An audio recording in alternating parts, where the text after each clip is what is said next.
2 Timothy 4:6-8 says, "For I am already being poured out, and the time of my departure has arrived." So this is Paul talking just before he's about to die. We've seen him talk before when he's concerned that after having preached to other people, he would be found unworthy. But this is his attitude just as he's about to die. It says, "I have fought the good fight, I have finished the race, I have guarded the belief. For the rest there is laid up for me the crown of righteousness, which the Master, the righteous judge, shall give to me on that day, and not to me only, but also to those who love, those loving his appearance." This is a very kind of interesting concept. There's a lot of things in Scripture where we read over them and people are like, that's me. Those loving his appearance. Okay, there's a lot of people who will tell you that they're going to love it when Jesus comes, they're going to love it when Yeshua comes. But as to whether they're actually the people who are going to love his appearance is another matter entirely. Okay, people's perceptions of how he'll be are perhaps a little askew.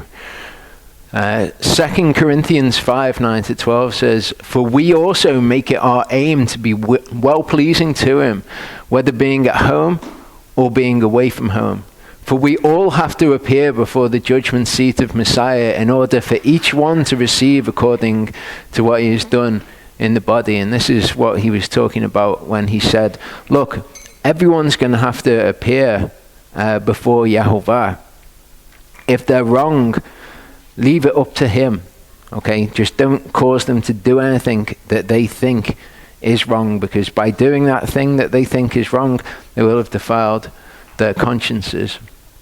So we will all have to give account for ourselves, whether good or evil. "Knowing therefore the fear of Yehovah, we persuade men, but we have been made manifest to Elohim.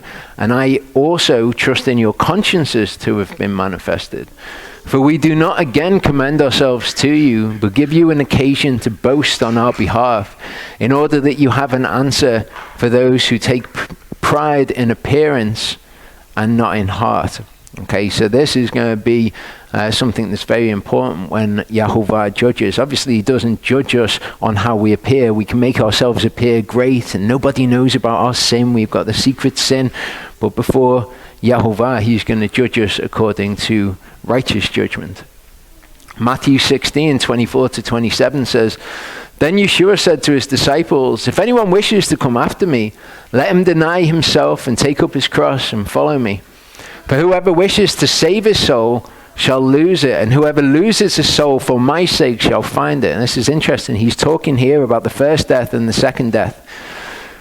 Whoever seeks to save his soul, i.e. to not suffer the first death, shall lose it in the second death. Whoever loses his soul for my sake in the first death shall find it in the second death. He says, "For what is a man profited if he gains all the world and loses his own soul?" Second death again. "Or what shall a man give in exchange for his soul?" So he's talking about men being able to pay the ransom price. Only he is able to pay that. "For the son of Adam," so there we have him referring to himself as the son of Adam, "is going to come in the esteem of his Father with his angels, and then he shall reward each according to his works." So we saw all of the considerations before when we're judging something like the Sabbath, but the final judgment will come down to Yehovah. So, of course, we know that he judges your heart. 1 Samuel 16 verse 7 says, "But Yehovah said to Shemuel, 'Do not look at his appearance or at the height of his stature, because I've refused him.'" Okay, so he may seem very impressive to you, but I've refused him. "For not as man sees, for man looks at the eyes, but Yehovah looks at the heart." John 7:24, we read it before. "Do not judge according to appearance, but judge with righteous judgment." Luke 16 verse 15, "So he said to them, 'You are those who declare yourselves righteous before men, but Elohim knows your hearts.'" So in these matters, we can make ourselves appear as if, oh, I've done righteousness here, but Elohim will know our hearts in all these matters. Charlie looked at this a couple of weeks ago. As for you, my son Shlomo, know that Elohim your father and serve him with a perfect heart and with a pleasing life. For Yehovah searches all hearts and understands all the intent of the thoughts.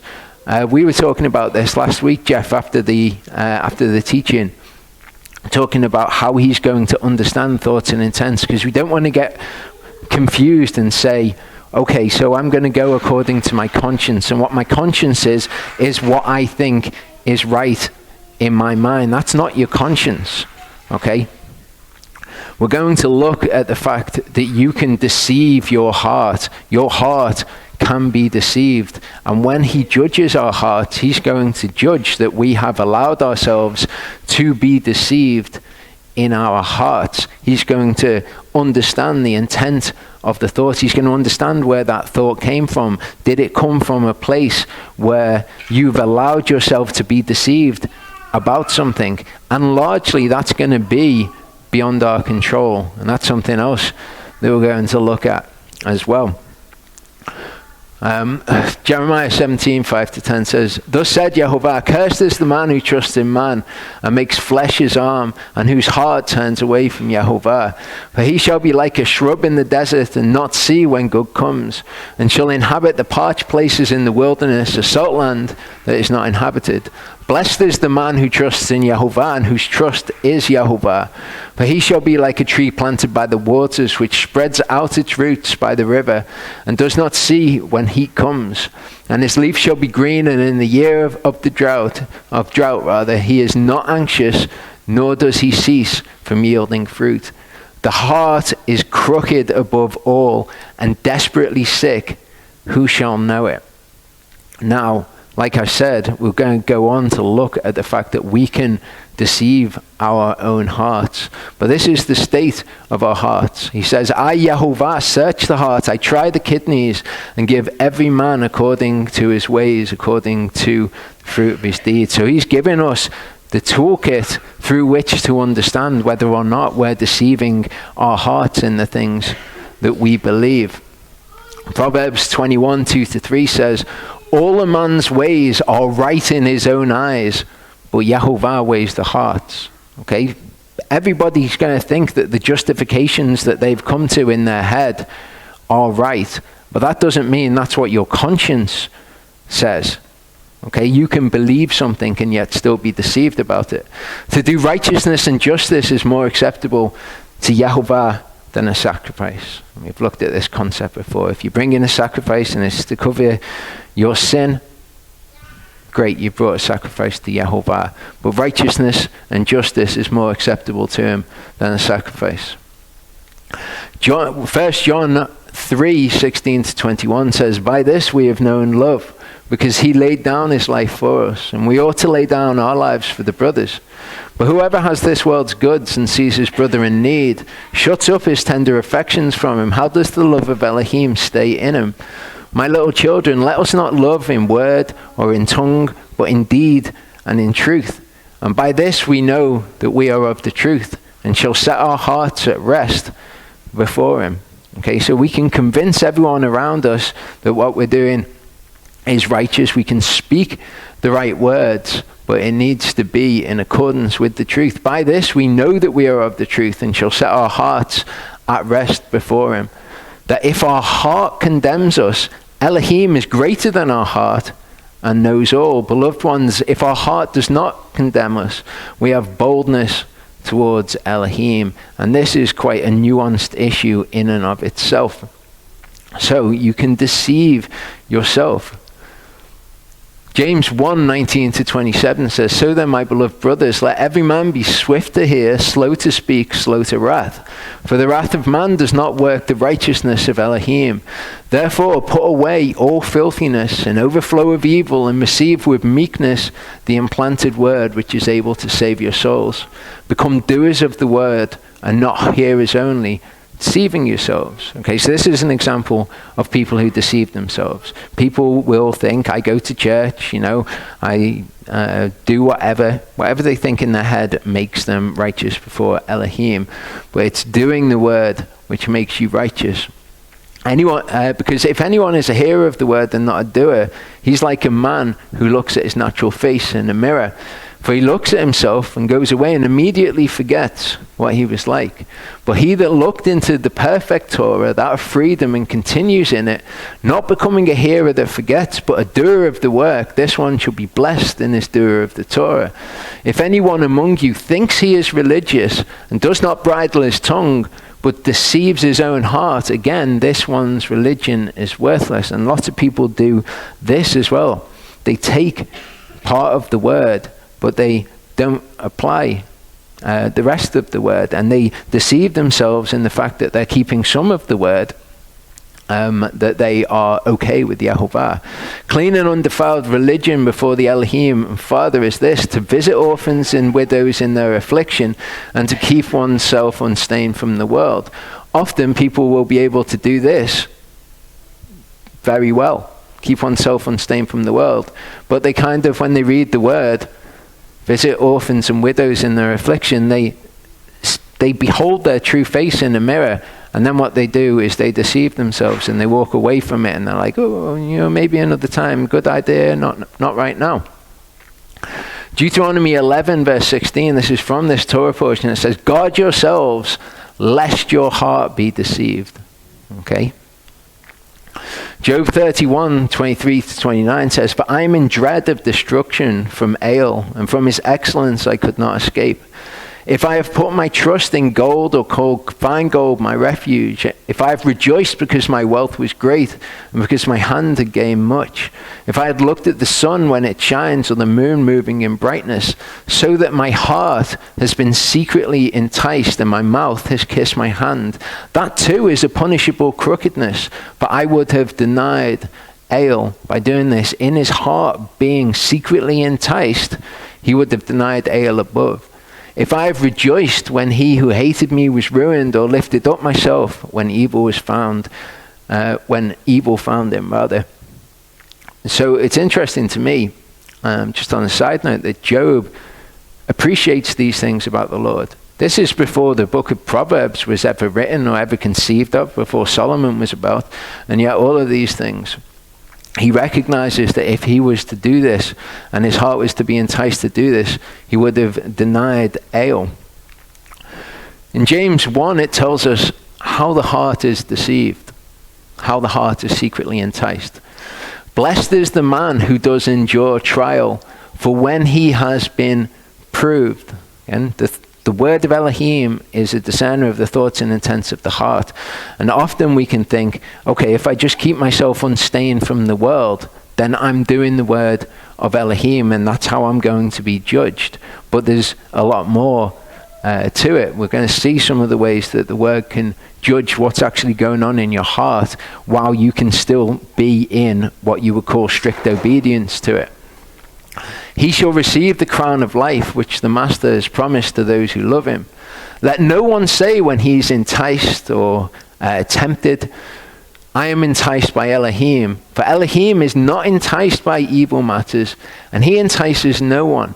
Okay, so it's speaking about the man who endures trial, and trial proving them.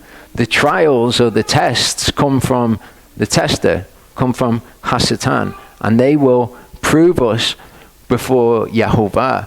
But we can't say in that Yahweh is using Hasatan. Hasatan comes to us with something that Yahweh is enticing us, or even that Hasatan is enticing us, because Hasatan has no power to entice us. Okay, where enticement comes from is inside. It's according to what we want. So we're enticed subjectively. There's no such thing as an objective enticement, which is going to be enticing to all people. It's just what is subjectively enticing. But Elohim's not enticed by evil matters, and he entices no one. But each one is enticed when he's drawn away by his own desires and trapped. Then when desire has conceived, it gives birth to sin, and sin, when it has been accomplished, brings forth death.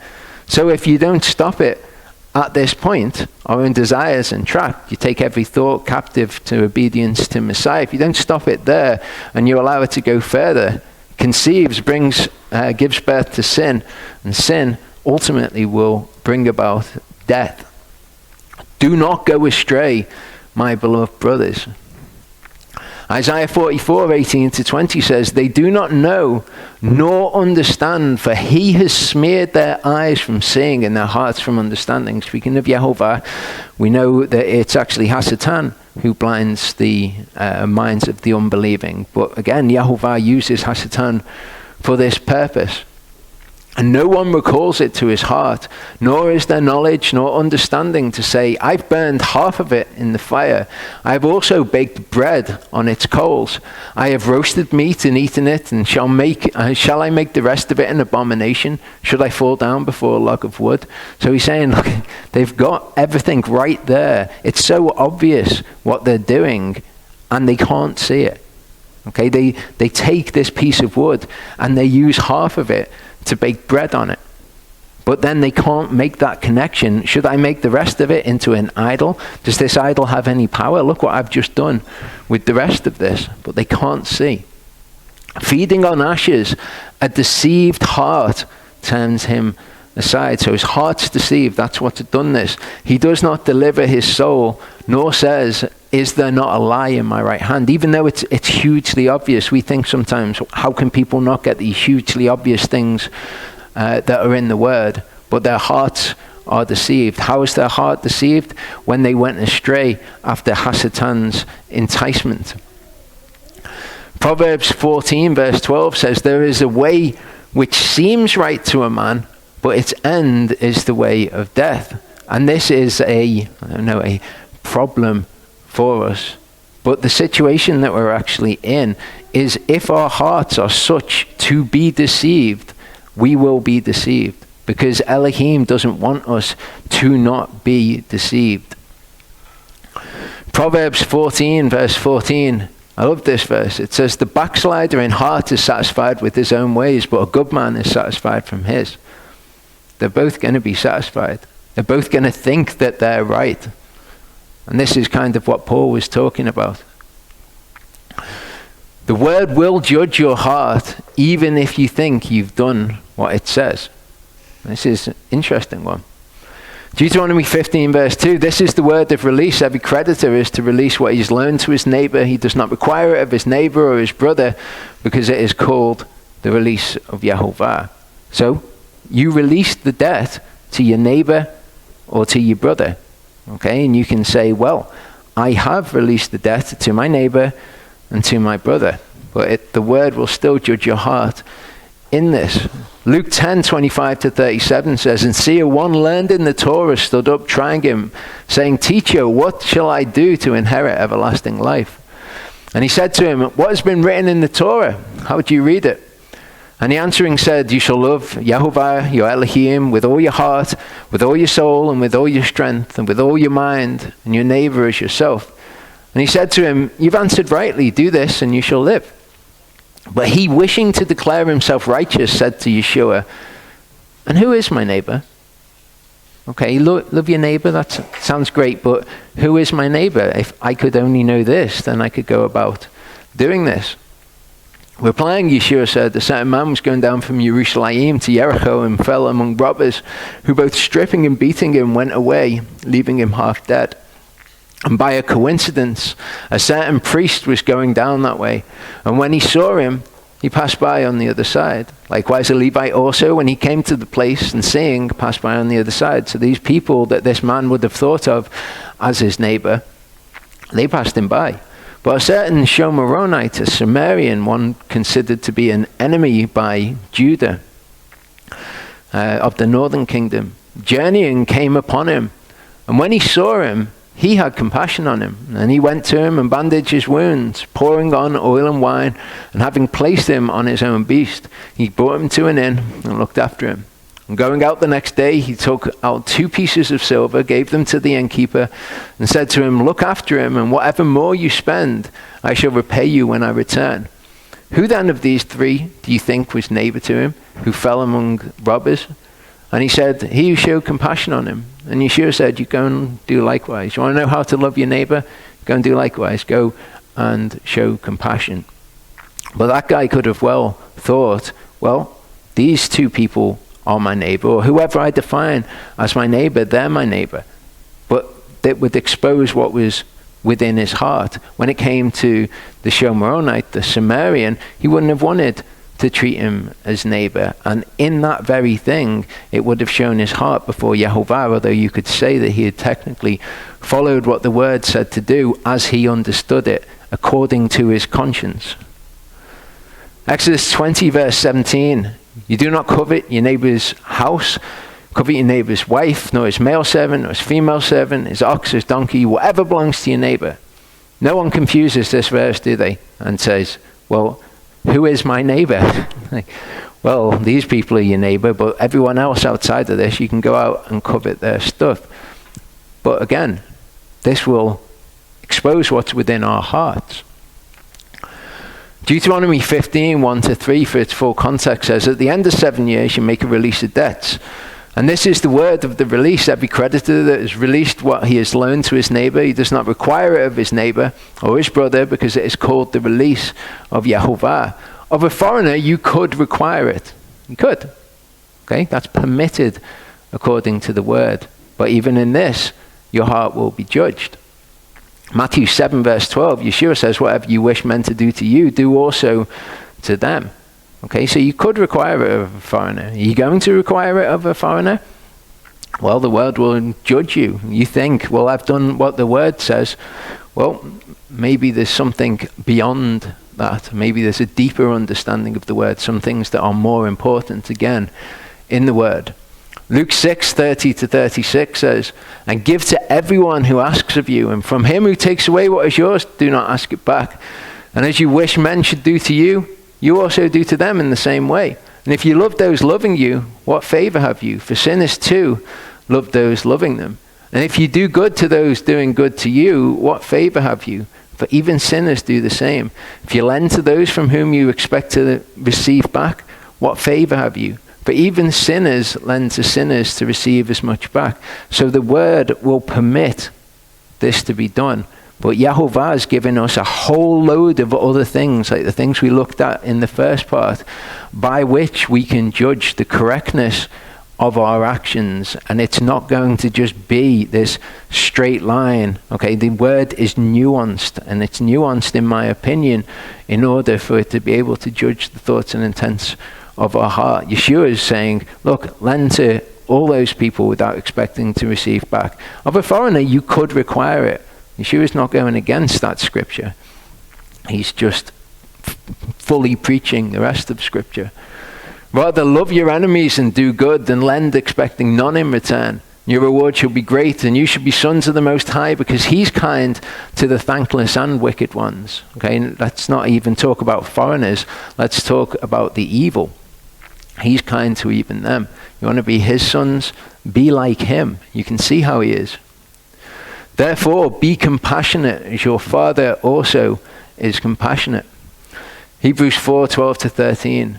Word of Elohim is living and working, sharper than any two-edged sword, cutting through even to the dividing of soul and spirit, and of joints and marrow, and able to judge the thoughts and intents of the heart. And there is no creature hidden from his sight, but all are naked and laid bare before the eyes of him with whom is our account. And I just don't think that we've got any kind of grasp exactly what this is talking about. Deuteronomy 15, 7-10. When there is a needy one with you, of one of your brothers, within any of your gates in your land, which Yehovah your Elohim is giving you, do not harden your heart, nor shut your hand from your needy brother. You do certainly open your hand to him, and certainly lend him enough for his need, whatever he needs.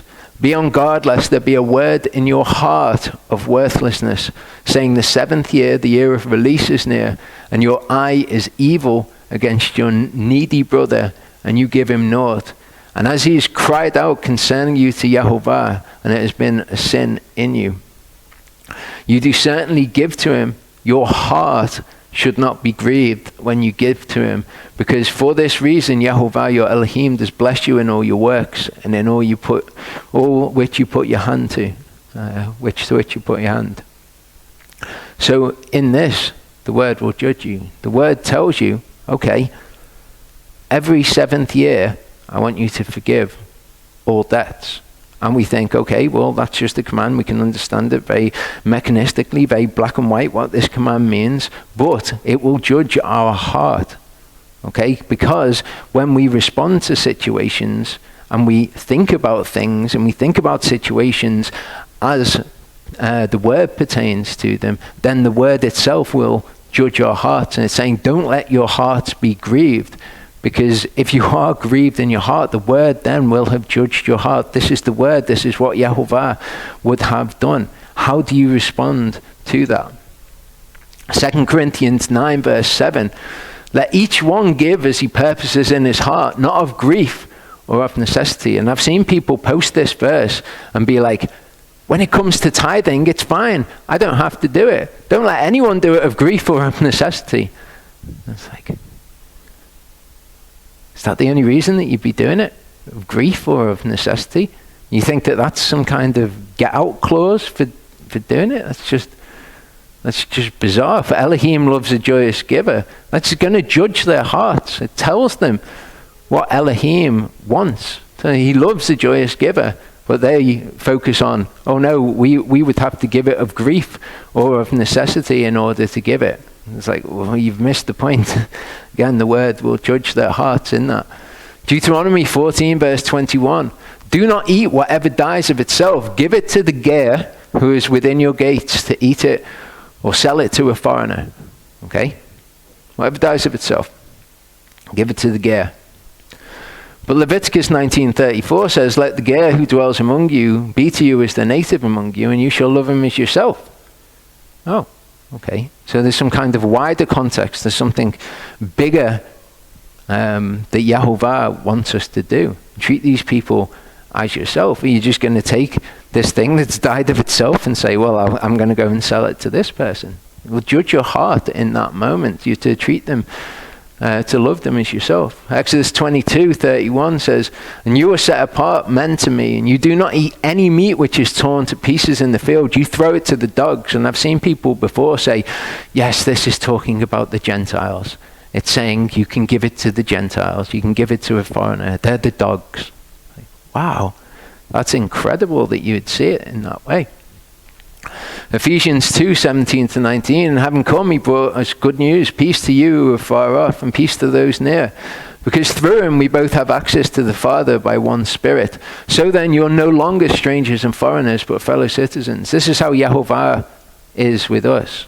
Okay, he wants to treat us as fellow citizens. That's what the Torah says to do. And yet in that rule it says if you find something, you are permitted to give it to them. And he gives his reason. He says, you're set apart to me, so you cannot eat of that. You can give it to these people because they're not set apart. But as to whether you will give it to those people, it's an entirely different matter. It's a matter of the heart. Deuteronomy 14:24-26. But when the way is too long for you so that you're not able to bring the tithe, or when the place where Yehova your Elohim chooses to put his name is too far from you, when Yehova your Elohim is blessing you, then you shall give it in silver, and shall take the silver in your hand and go to the place which Yehova your Elohim chooses. And you shall use the silver for whatever your soul desires, for cattle or sheep, for wine or strong drink, for whatever your soul desires, and you shall eat there before Yehova your Elohim, and you shall rejoice, you and your household. And this is a scripture that I've seen so many people kind of, I don't know, like frothingly take hold of, and like, yes, I've always wanted to spend the tithe on me and my things. Look, I've got a way that I can do it, but they're actually misunderstanding what this says. I'll explain what this says. The key to this passage, and if people were to study the passages on tithing, this is about you shall eat there before Yehova your Elohim, and you shall rejoice.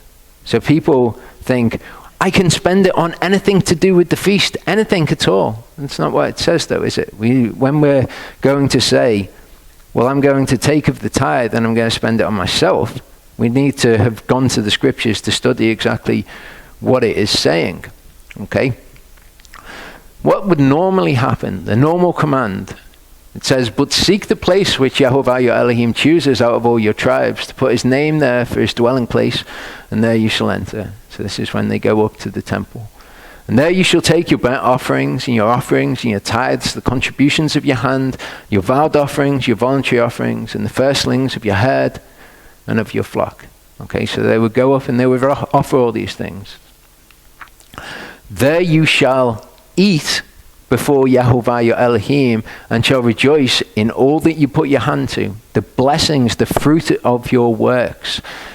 You eat of those things before him when you take them to the temple. That's the way that it usually works. Now let's read that command again. You shall tithe without fail all the yield of your grain that the field brings forth year by year. And you shall eat before Yahweh your Elohim in the place where he chooses to make his name dwell.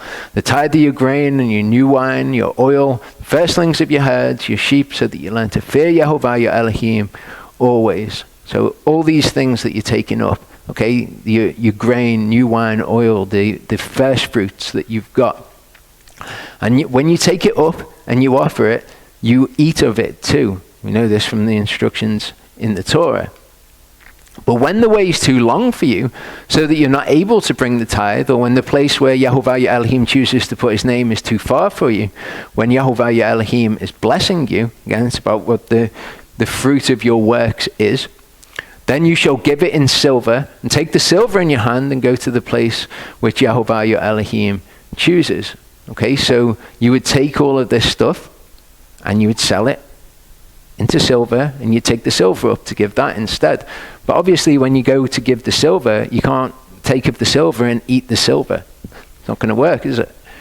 And you shall use the silver for whatever your soul desires, for cattle or sheep or wine or strong drink, all the things that you've just sold into silver to take as a tithe. For whatever your soul desires, and you shall eat there before Yahweh your Elohim, you shall rejoice. So again, it's about eating there before Yahweh your Elohim and rejoicing, you and your household, in the blessings that he's given you. Doesn't say, go out and buy a herd of camels so that you and your household can travel to the feast, or anything like that. It doesn't say anything else about the feast. Go and use it to pay for your accommodation during the feast. It's not what the tithe is for. Okay, the tithe was so that you could enjoy and eat before Yahweh, rejoice before him as part of the blessing that he'd given you. Do not forsake the Levite who is within your gates, for he has no part nor inheritance with you. So the Levite will come up and eat before Yahweh as well. In the third year, it says you bring out the tithe of your increase of that year, and you store it up within your gates.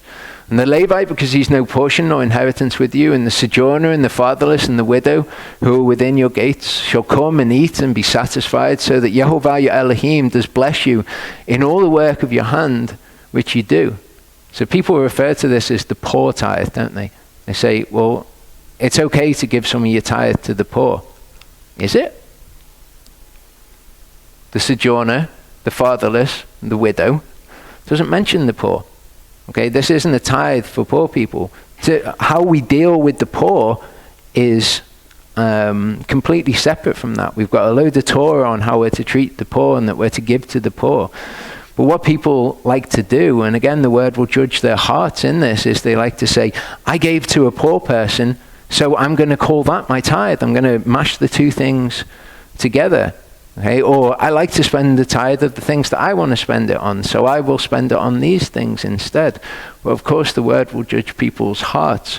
What they would do, the whole purpose of this, the Levite, the sojourner, the fatherless, and the widow who are within your gate shall come and eat and be satisfied. So they would be a part of this as well, of coming and enjoying the blessing that Yahweh had given. We need to be very precise when we're understanding these things.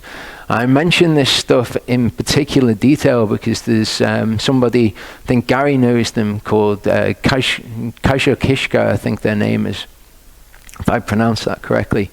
And they said in one of the videos, could you give us a visual way of understanding this? So here is the visual way.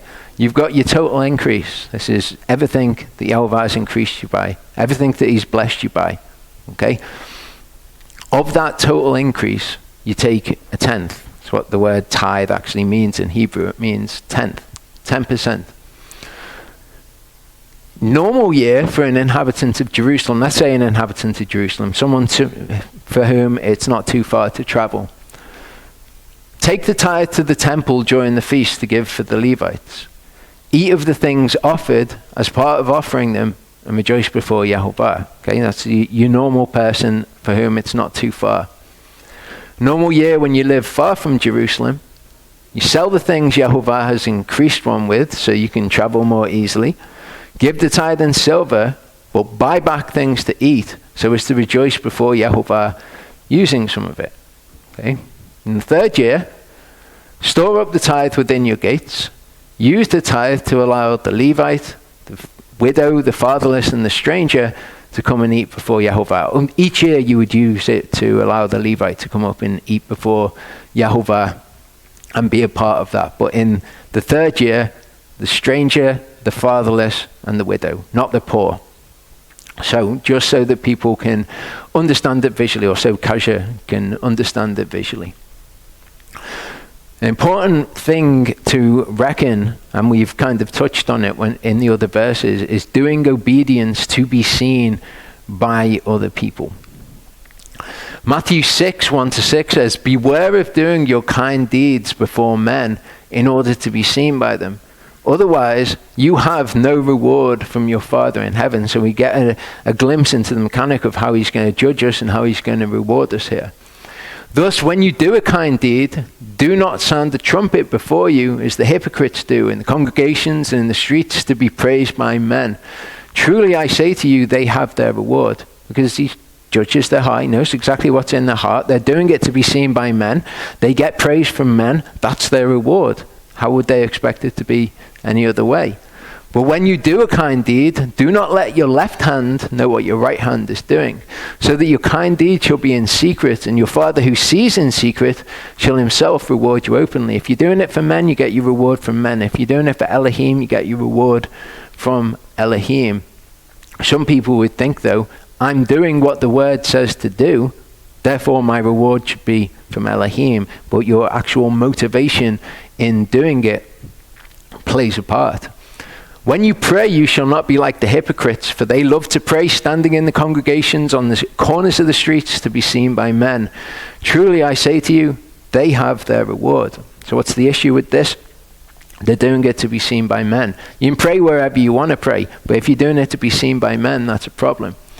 "But you, when you pray, go into your room, and having shut your door, pray to your Father who is in the secret place. And your Father who sees in secret shall reward you openly." Again, it's about the reason that you're doing it. Ephesians 6, 5-8 says, "Servants, obey your masters according to the flesh, with fear and trembling and sincerity of heart, as to Messiah." Okay? And it says, "Not with eye service as men pleasers, but as servants of Messiah, doing the desire of Elohim from the inner self. Rendering service with pleasure so as to the master and not to men." So even in these things, okay, it's about why you're doing it. "Knowing that whatever good anyone does, he shall receive the same from the master, whether he's slave or free." Okay, another important part in all of this business to do with judgment is confessing when we have been wrong before Yahweh. Leviticus 5 verse 5 says, "It shall be when he is guilty of one of these, that he shall confess that in which he sinned." Now I'm showing you loads of areas in which people can stumble, in which the word is going to judge their heart. And people fall foul of this all the time. When they realize that they're guilty of something, they don't acknowledge that they're guilty and turn from it. What they do is they try to twist the word to fit in with how they were before. Like almost like they recognize that it would be terrible for them to have done something wrong before Yahweh, but instead of seeking to find what is right before him, they want to make their actions somehow right. Proverbs 28 verse 13, "He who hides his transgressions does not prosper, but he who confesses and forsakes them finds compassion." Okay, you conceal the fact that you've transgressed. You kind of try to make it so that you haven't transgressed by using his word. He'll judge your heart for it. So if you say, "Behold, we knew it not." Okay, we know this verse. Proverbs 24 verse 12. If you say, "See, we did not know this," this is different. Not knowing something is different. Would not he who weighs the hearts discern it? He who watches over your soul, would he not know it? He's going to know whether you knew something or whether you didn't know something. And shall he not repay man according to his work? So we've got to be very careful when we're talking about issues of our conscience, whether or not we've deceived ourselves, whether or not we'd like to believe the word to say one thing over another, and that makes us not careful to guard the Shabbat, or not careful to guard whichever one of his commands. There's going to be a plethora, just incredibly nuanced how he's going to do it. Luke 12:47-48. That servant who knew his master's will and did not prepare, nor did according to his will, shall be beaten with many stripes. But he who did not know, yet did what deserved flogging, shall be beaten with few. Okay, so if you know and you absolutely rebel against it, that's going to be a matter for severe punishment. But if you didn't know and you did something that was wrong, you'll be beaten with few stripes. To whom much is given, from him much shall be demanded, and to whom much has been entrusted, from him much more shall be asked. So we think it's just going to be this straight matter when we appear before Yahweh of, did you do the things in the Torah? Did you do this? Did you do that? But it's not. It's going to be incredibly nuanced. Leviticus 5:7, when any soul sins and has done what is not to be done against any of the commands of Yehovah, though he knew it not, he shall be guilty and shall bear his crookedness. Okay, if he didn't know, he did what was deserving of stripes, you'll be beaten with few. It will be a less severe punishment. But the way that Yehovah figures all of these things is going to be incredibly nuanced. Should you have known that it was wrong? Did you convince yourself at some point that it wasn't wrong against what your conscience had initially said? Seeking Yehovah is a very interesting thing. I've touched on it maybe a couple of times before. But Jeremiah 29:11-14, okay, because seeking Yehovah is very different from, I'm seeking the God of the Bible, okay? For I know the plans I am planning for you, declares Yehovah. Plans of peace and not of evil, to give you a future and an expectancy. Then you shall call on me and shall come and pray to me, and I shall listen to you. And you shall seek me and shall find me when you search for me with all your heart. Okay? Remember, we learned that you can deceive yourself in your heart. Okay, in all the ways in which we can allow ourselves to be deceived in our heart. That's not searching for him with all of our hearts. That's being deceived and retaining part of it. But he says, you shall seek me and you'll find me when you search for me. And that's just a statement that you can just read over. But if you're not searching for Yehovah, if you're searching for another God, one who does things more in your sort of way, if you've got a deceived heart and your deceived heart is causing you to seek something else, you're not searching for Yehovah. People would think, well, if he says, if you seek me, then you'll find me. I've been seeking God. Well, have you been seeking Yehovah? You might have been seeking God, but what does that mean to you? If you seek me, you'll find me. When you search for me, you've got to be searching for him. And I shall be found by you, declares Yehovah, and I shall turn back your captivity and shall gather you from all the Gentiles and from all the places where I have driven you, declares Yehovah, and I shall bring you back to a place from which I have exiled you. And we've looked before at these promises being given in the future perfect tense as things that have already been done. But who have they already been done for? For anybody who wants to take hold of any of this? No, for the ones who were seeking him, the chosen, the ones who he knew from before the foundation of the world. Proverbs 8:17 says, I love those who love me. This is from the perspective of wisdom. Okay, but do we love Yehovah? Does he love us? We can say, I love Yehovah, but maybe we don't see things in quite the way that he does, and maybe we don't actually love who he is. Those who earnestly seek me do find me. But again, it's very nuanced there. Are you seeking Yehovah? Matthew 7:7-11 says, as it is, ask and it shall be given to you. Seek and you shall find. Knock and it shall be opened to you. For everyone who asks receives. But what are you asking for? He who seeks finds, and to him who knocks it shall be opened. Or is there a man among you who, if his son asks for bread, shall give him a stone? Or if he asks for a fish, shall he give him a snake? Okay. What if he asks for a snake? What if he thinks that he's asking for bread, and he uses the word bread, but what he's actually seeking, what he's actually asking for, is a snake? If you then, being wicked, know how to give good gifts to your children, and we've looked before at what it is to be his children or his sons, how much more shall your Father who is in the heavens give what is good to those who ask him? Okay, well, you can just read over this and you can appropriate all these things for yourself. But are you asking him for what is good? Or are you actually asking him for a snake, and you'll go through your entire life thinking you're asking for what is good and that he's been giving it to you? John 14 verse 15, if you love me, you shall cherish my commandments. If you love me. Okay, do you cherish his commands? You cherish everything in the word? Well, if you loved him, then you would. Maybe there's a problem. 2 Thessalonians 2, 9-12, the coming is according to the working of Hasatan, with all power and signs and wonders of falsehood, with all deceit of unrighteousness in those perishing, because they did not receive a love of the truth in order for them to be saved. And so many people think that they love the truth. So many people think that they love the truth. I have got a love for the truth. We would all say that we love the truth, but we don't define what the truth is. He will judge our hearts as to whether or not we actually love what the truth was, or were we deceived by things that he would call unrighteous. And for this reason, Elohim sends them a working of delusion, for them to believe the falsehood. He doesn't want them to believe the truth, because it's not in their hearts to. If they loved him, they would cherish his commandments. Elohim sends them a working of delusion for them to believe the falsehood. Elohim does it. He deceives them.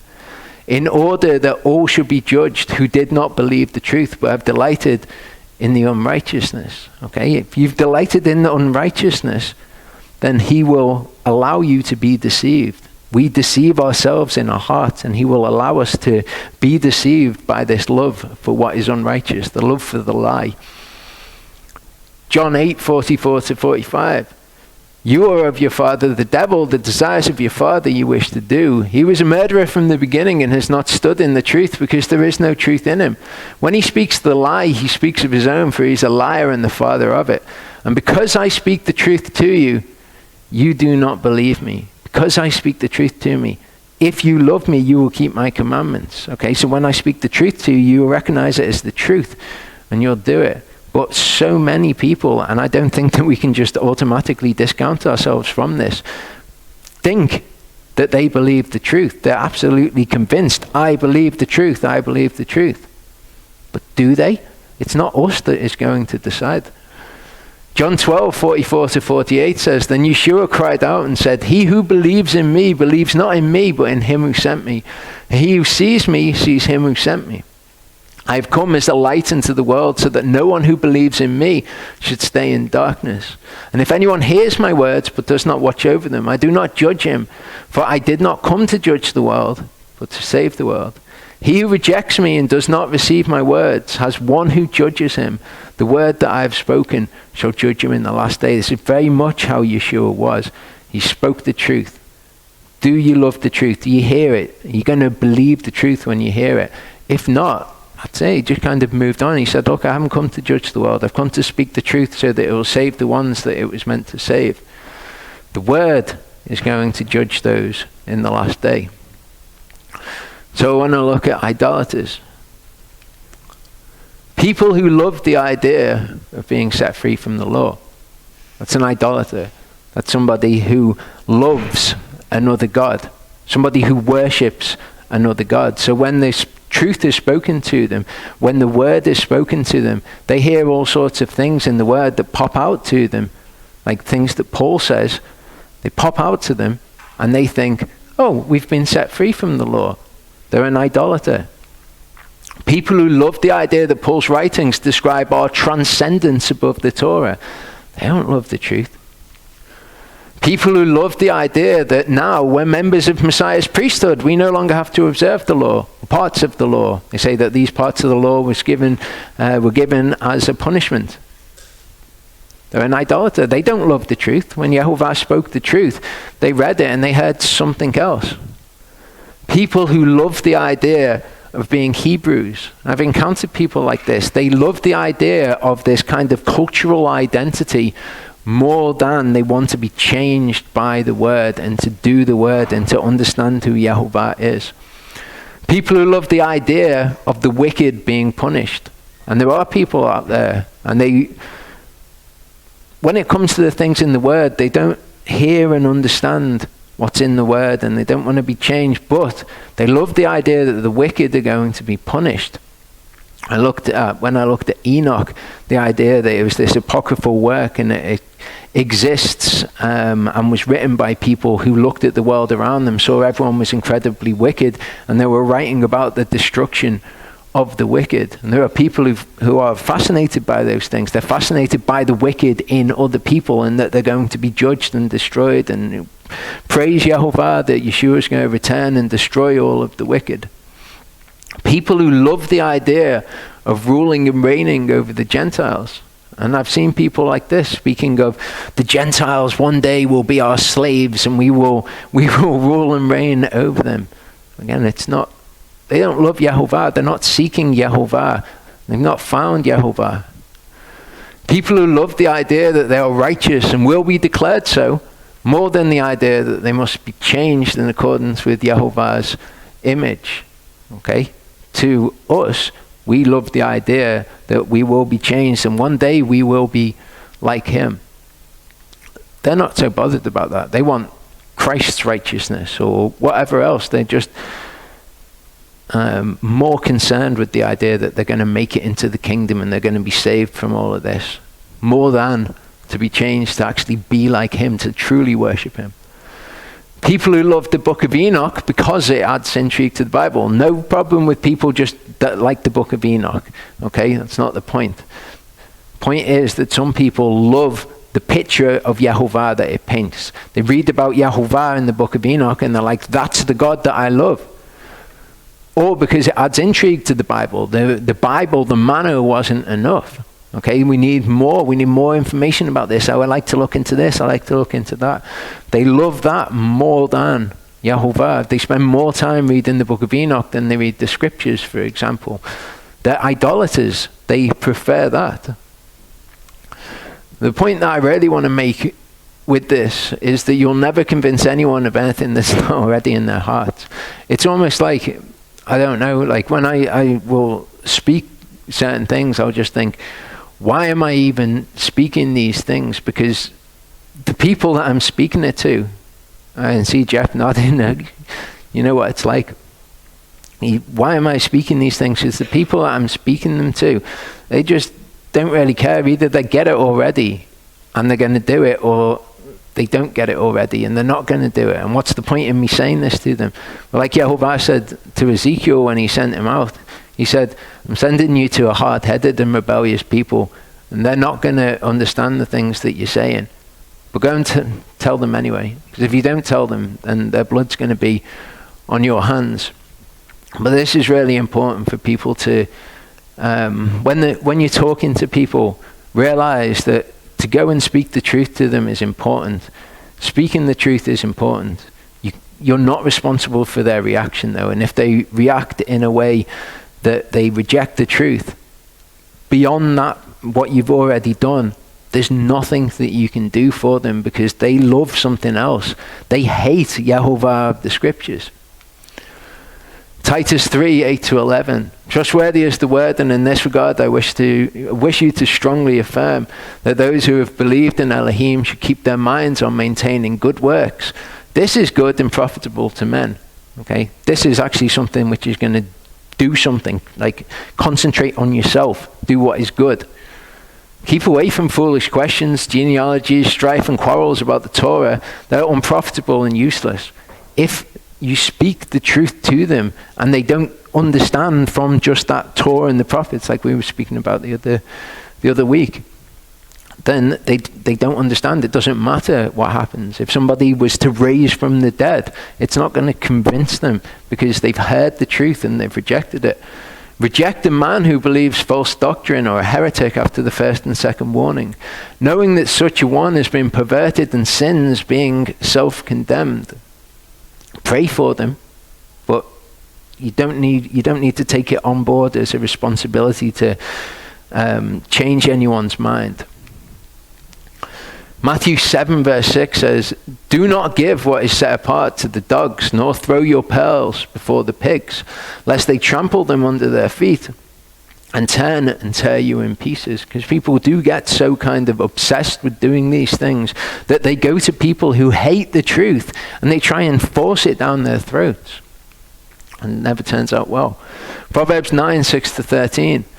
"Leave the simple ones and live, and walk in the way of understanding." I think you could encapsulate the entire thing just in that, one verse. Leave the simple ones and live. Walk in the way of understanding.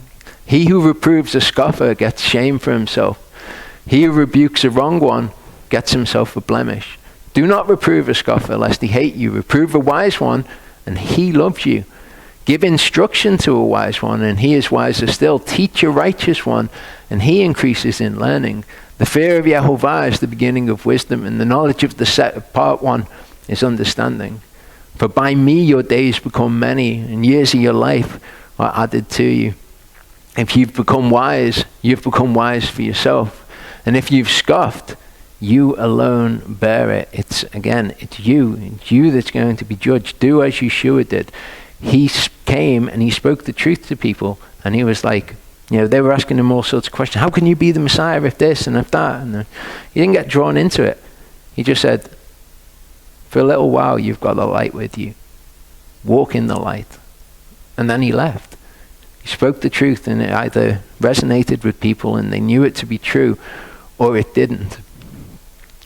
A foolish woman is loud, simple, and without knowledge. Which is funny because I'm sure that we can all draw to our minds the image of a woman being loud, simple, and without knowledge, and how abhorrent it is. But obviously this has spiritual connotations as well, because we are that woman, okay? Or other people are that woman, that bridal candidate before Yehova.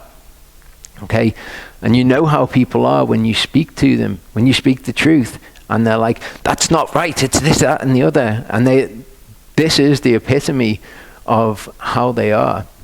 And you can recognize people and just leave them to it, speak the truth, but then move past it. If anyone goes astray from the truth and someone turns him back, let him know that he who turns a sinner from the straying of his way shall save a soul from death. It's true. Well, it's true in the context of all the other scriptures as well. Okay? You go and you speak the truth to them. If you can turn them back, you can turn them back. If you can't, leave them to Yehova.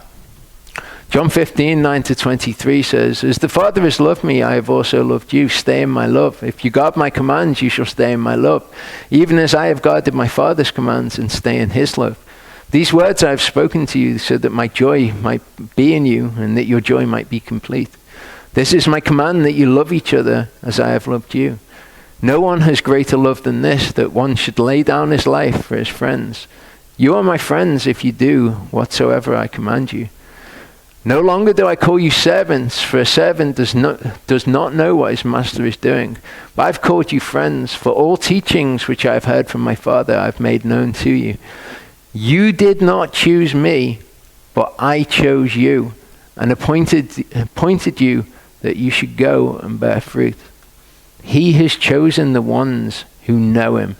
He's chosen the ones who choose him, who are seeking him. He's chosen them all already.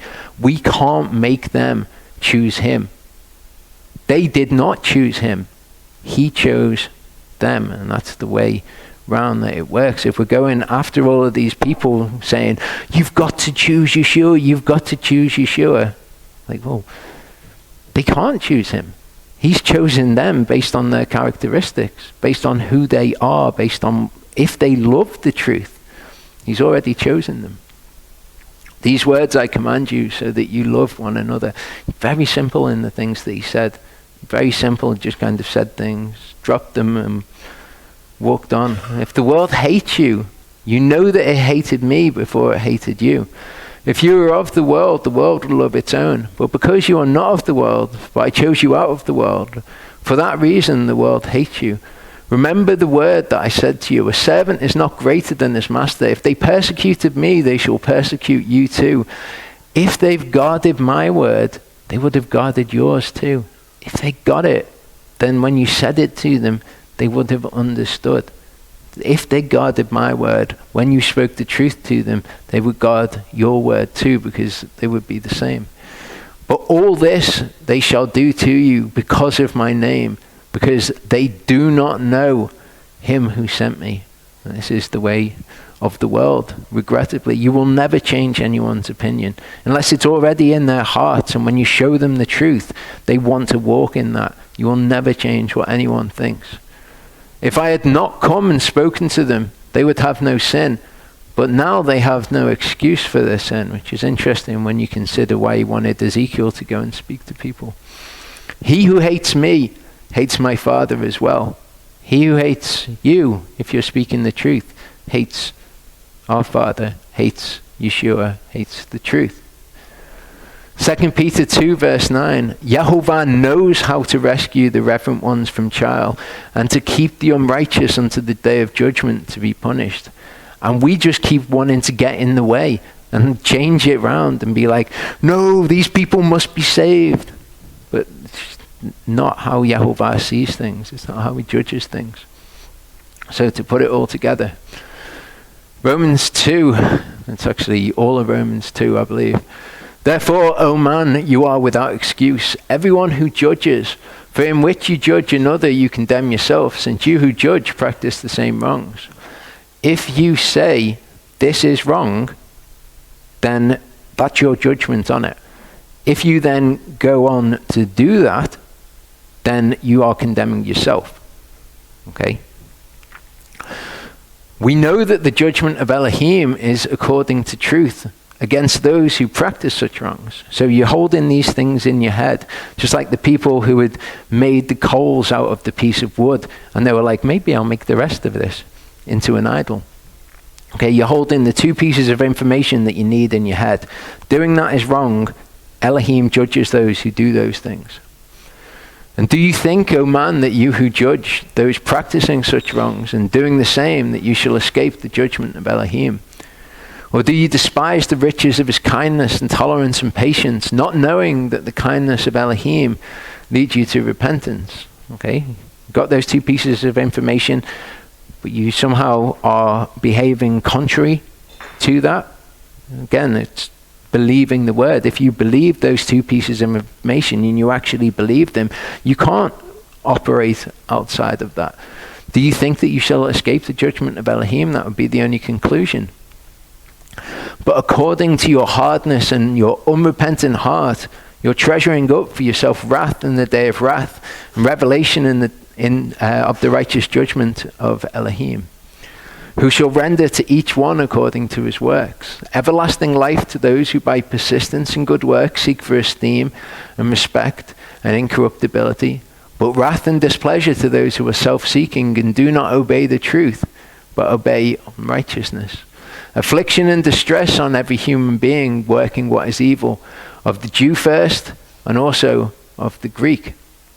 But esteem, respect, and peace to everyone working what is good, to the Jew first and also to the Greek. Okay? And not just according to their knowledge of these things, as we've seen. Perhaps they're deceiving themselves in their hearts. For there is no partiality with Elohim. As many as sinned without Torah shall also perish without Torah, and as many as sinned in the Torah shall be judged by the Torah. For not the hearers of the Torah are righteous in the sight of Elohim, but the doers of the Torah shall be declared right. Okay, so he's talking about the Jew and the Gentile, essentially. As many as sinned without the Torah, this is the Gentiles who are sinning, will perish without the Torah. As many as sinned in the Torah will be judged by the Torah. Not the hearers of the Torah are righteous, but the doers of the Torah shall be declared right. For when Gentiles who do not have the Torah, by nature do what is in the Torah, although not having the Torah, they're a Torah to themselves. So they are guiding themselves in right and in wrong. If they're doing what the Torah says to do, that's always going to be good in Yehovah's eyes. Who show the work of the Torah written in their hearts. They show that that's what they love.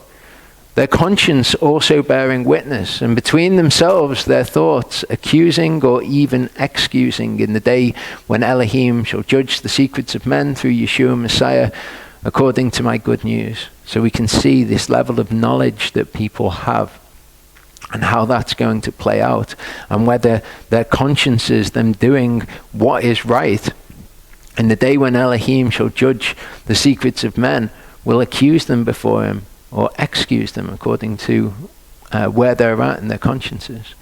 See, you are called a Jew and rest on the Torah and make your boast in Elohim and know the will of Elohim and approve what is superior, being instructed out of the Torah. Okay, and for the rest of this passage, when he says Jew, I want you to read believer. Okay, because this could be written to us as well. Okay, you're called a believer, you rest on the Torah and you make your boast in Elohim.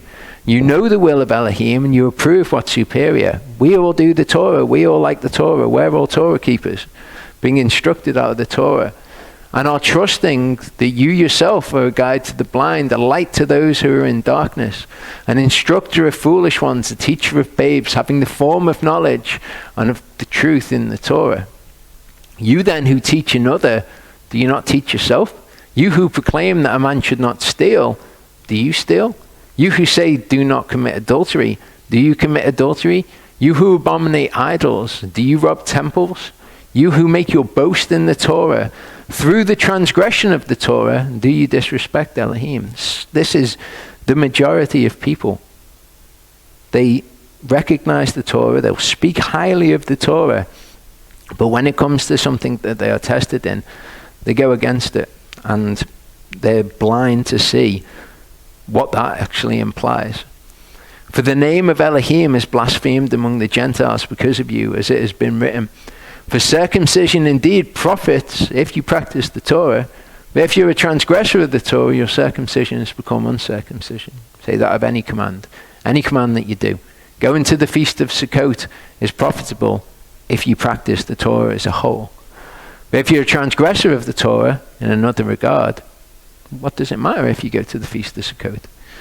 So if an uncircumcised one watches over the righteousnesses of the Torah, shall not his uncircumcision be reckoned as circumcision? And the uncircumcised by nature who perfects the Torah shall judge you, who notwithstanding letter and circumcision are a transgressor of the Torah. So the one who comes to him does the things of the Torah. Okay? They will judge the people who have the Torah, who, in this case, were circumcised, or whatever command you want to put in there. Okay? They wear tzitzit, or they do Sukkot, or whatever other command. They will judge those people. For he is not a Jew who is so outwardly, neither is circumcision that which is outward in the flesh.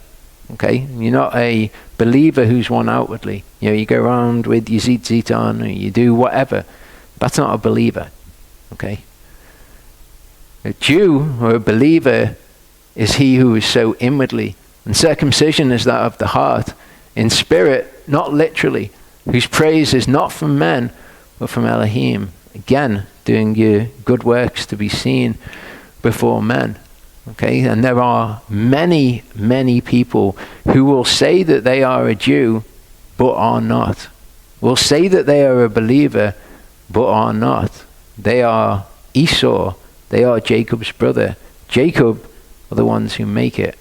Esau are the ones who don't. Okay, and there are so many who want to be believers outwardly, but they're not believers inwardly. They say that they are Jews. They say that they're believers, but they're not. So, final bit. Why is the path so narrow? Matthew 7:13-14. Enter in through the narrow gate, because the gate is wide and the way is broad that leads to destruction, and there are many who enter in through it. Because the gate is narrow and the way is hard pressed, which leads to life, and there are few who find it. Okay? The narrow gate. There are few who find the narrow gate. He was going through the cities and villages, teaching and journeying towards Jerusalem. Someone said to him, "Master, are there few who have been saved?" And he said to them, "Strive to enter in through the narrow gate," which few actually find. But strive to enter in through this narrow gate. "Many, I say to you, shall seek to enter in." So these are people who found the narrow gate. They've identified what it is. They'll seek to enter in, but they won't be able to. Once the master of the house has risen up and shut the door, and you begin to stand outside and knock at the door saying, "Master, Master, open for us." And he shall say to you, "I do not know you, where you're from."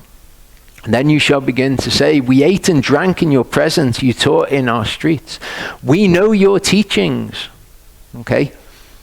So of the few that find the narrow gate, of those few, many of them will try to enter in through it, and they will not be able. He shall say, "I say to you, I do not know you. Where you are from, depart from me, all you workers of unrighteousness." There shall be weeping and gnashing of teeth when you see Abraham and Yitzchak and Yaakov and all the prophets in the kingdom of Elohim, and you yourself thrown outside. Okay, and they're going to be the people who are like, "We found the narrow gate. We're definitely getting in because we found the narrow gate." Micah 6:6-8 breaks it down and makes it really, really simple for us. "With what shall I come before Yahweh? Bow myself before the high Elohim. Shall I come before him with burnt offerings, with calves a year old? Is Yahweh pleased with my thousands of rams or 10,000s of rivers of oil? Shall I give my firstborn for my transgression, the fruit of my body for the sin of my soul?" So they're still in a state where they've got this sin going on, and they're just trying to excuse it through sacrifice. "He's declared to you, O man, what is good. And what does Yahweh require of you, but to do right, to love kindness, and to walk humbly with your Elohim?" Sounds so simple, but whether or not we're seeking him, whether or not we're seeking good, whether or not we're seeking right, or whether we've deceived ourselves in our hearts, and we're saying that we're seeking all these things, we know all the right words to say from Scripture, but we're not actually seeking who he is. Luke 16:10 says, "He who is trustworthy in what is least is trustworthy also in much. And he who is unrighteous in what is least is unrighteous also in much." And so many people are prepared to go that little bit, or to go a large part of the word. But then when they're tested in something, and it'll only be this tiny little thing, they're not prepared to go and do that thing. But in that very moment, they prove themselves before Elohim. They prove who they are before him.